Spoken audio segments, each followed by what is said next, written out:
Yeah, Gilad. Okay. Yeah, I'm here. Yeah, I'm here. Okay, very good. It's okay, so please ask any questions. We're now talking about Erev Rosh Hashanah. We're doing Halachot of Rosh Hashanah. So I'm going to mention this halacha, and this is, I'll be honest with myself, I don't always do this, because I'm mentioning it because it's brought down in Shulchan Aruch and brought down in Ben Ish Chai. Erev Rosh Hashanah is a time for Teshuvah.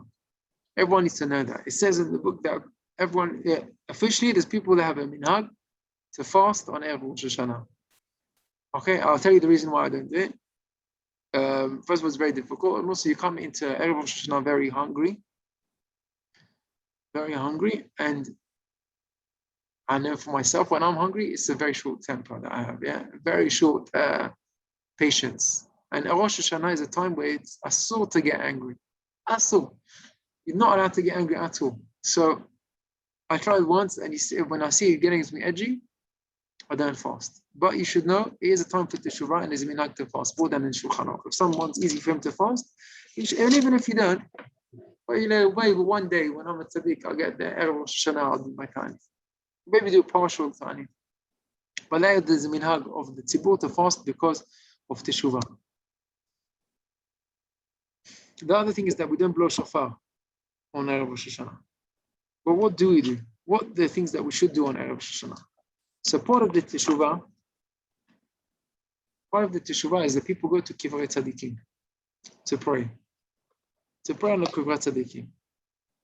Now, in Eretz Israel, it's much easier to find Kivrei Tzadikim, but also in London, there's also Tzadikim, which is buried in London. And a person can go to the Tzadik and ask him, you have to understand that the makom, the place of where the Tzadik is buried, is makom kadosh. And the tefillot are much more easily accepted there. And when a person goes, you don't pray to the tzaddik. You pray in the merit of the tzaddik, in the merit of the place where you're standing, that God writes in the book of good life.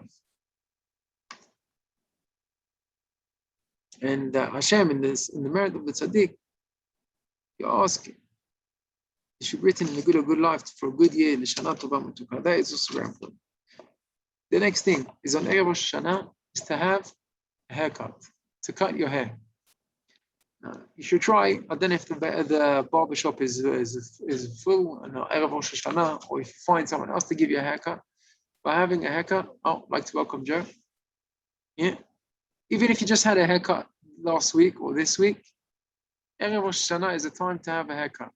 When you have a haircut, it takes off the dinim. Al pi kabbalah, al pi sod. It's also very important. Even if you just had a haircut, maybe just do a little trim to take off the dinim. But I mean haircut doesn't mean beard. Beard is chasadim. Hair is dinim. That's completely different according to Kabbalah. Yeah, you're allowed to shave if you normally shave Erev Rosh Hashanah. But the main thing is to cut your hair. And when you cut your hair, you have kavanah also to leave the side part of your head, not to shave.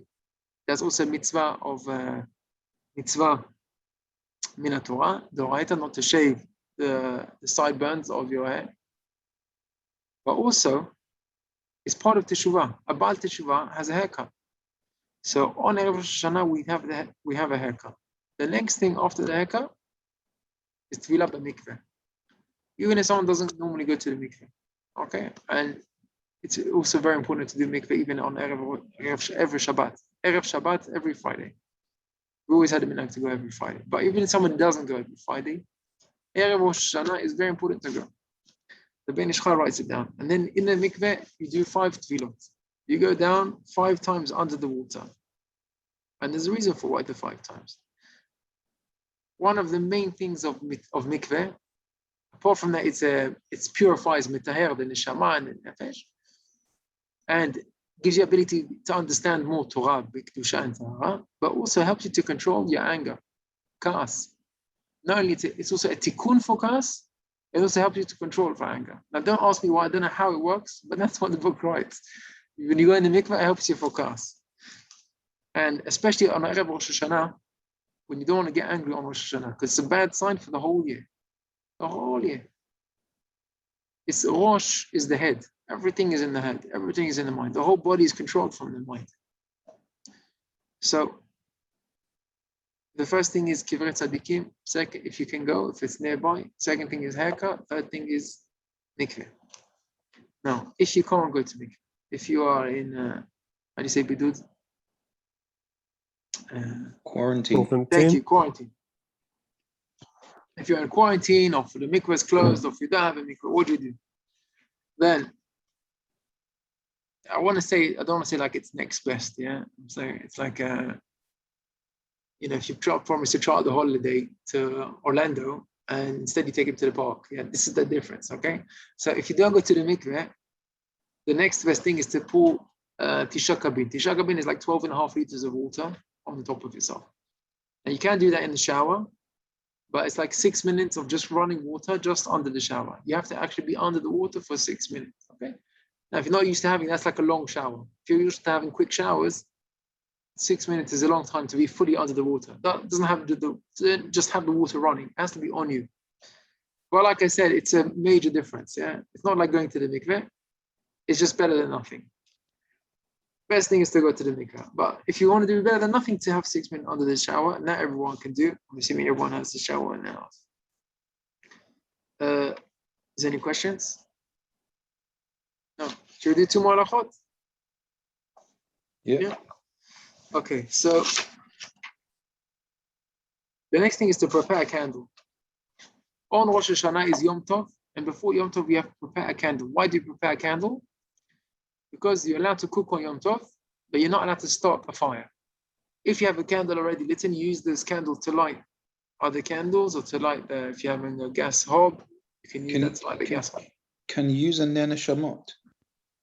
No. You can use a ner neshama. Sorry, can you use it to light a gas? Yes, on Yom Tov, you can use the ner candle to light it. I'm just thinking, if you're using a ner neshama for somebody, I don't feel comfortable using, you light one for whoever you want to light your life for grandmother or for somebody, and then use another candle if you want for Yom Tov. But it's the same candle. You can use ner neshamot candles also. They're light for 48 hours. Because you want it to carry on, and you want to light from them the Yom Tov candles for the next day. So you prepare your candles, and you have a candle, and you can also, if somebody smokes, you can use that for cigarettes or for cooking. That's the main purpose for it, and for lighting Yom Tov candles. So to prepare the candle. And on Yom Tov, you make a bracha. First you make a bracha, and then you light. Some people are on Shabbat, there's a machloket of minhagim. Some people light first, the main Ashkenazi custom, and some Moroccan custom, to first light and then they cover their eyes and make a bracha. Most Sephardim and Rabbi Vadia, they make a bracha and then they light the candles. On Yom Tov, everybody first makes a bracha and then light. The reason for that machloket is because, according to some opinions, once you've made the bracha of Shabbat, then you've already accepted Shabbat, so you can't go light. So first they light and then they cover the eyes and make a bracha on the light when they open their eyes and they see the light. But according to the minhagim or the Sephardi custom, is we have in mind to accept Shabbat when we finish lighting. So we say L'adlik ner shel Shabbat, then we light everything, and then we accept Shabbat when we finish lighting. But on Yom Tov, when you're allowed to light on Yom Tov, so you make the bracha L'adlik ner shel Yom Tov, and then you go light all the candles because you're allowed to light on Yom Tov. So according to everyone, that's why you do that on Yom Tov. Okay. That is on Erev Rosh Hashanah. Okay, and we have said you have to be very careful not to get angry on Rosh Hashanah. You prepare everything beforehand. The simanim that you prepare beforehand. Make sure you buy your apple and your honey and your raisin and your dates. You get all your simanim ready, your fish, you have your keves, everything you want to have, you get it ready beforehand.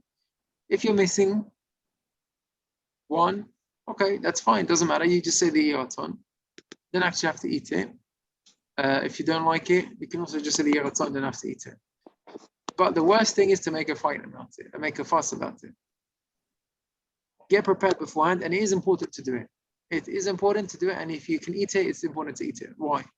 So the Chazal tell us simana miltahi, which means a siman has an effect. Which if you think a good thought, it has effect. Okay.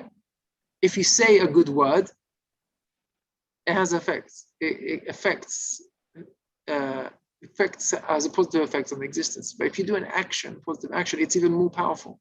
So when I take the food and I eat it, that's gone another step. It's gone from the level of machshava, dibur to maaseh. Does that make sense?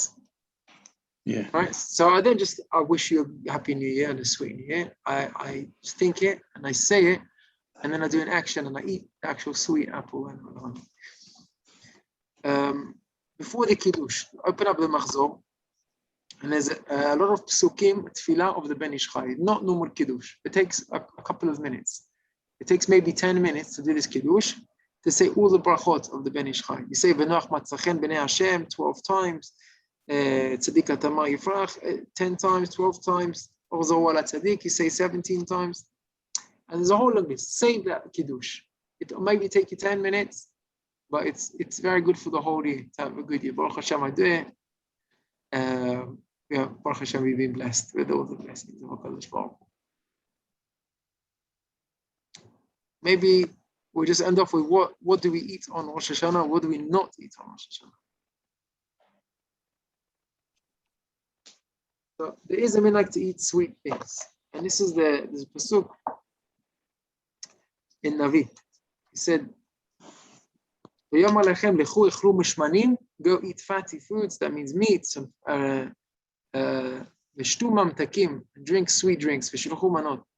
So there is a custom to eat sweet food. So you have sweet chicken or sweet fruit, anything which is sweet on Rosh Hashanah. That's the normal minhag. But you don't have to. You can have salty. However, there's a minhag not to eat anything sour or anything which is charif. But that again is only a minhag. Okay, if somebody loves having their charif and they can't eat without charif, yeah. For example, my grandmother, Zichrona Libracha, she used to eat charif. That was like her breakfast with her biscuits. You know, she used to eat her charif. Okay, for her, that's what she has to have. She can have that on Rosh Hashanah as well. But somebody else with charif, it's spicy.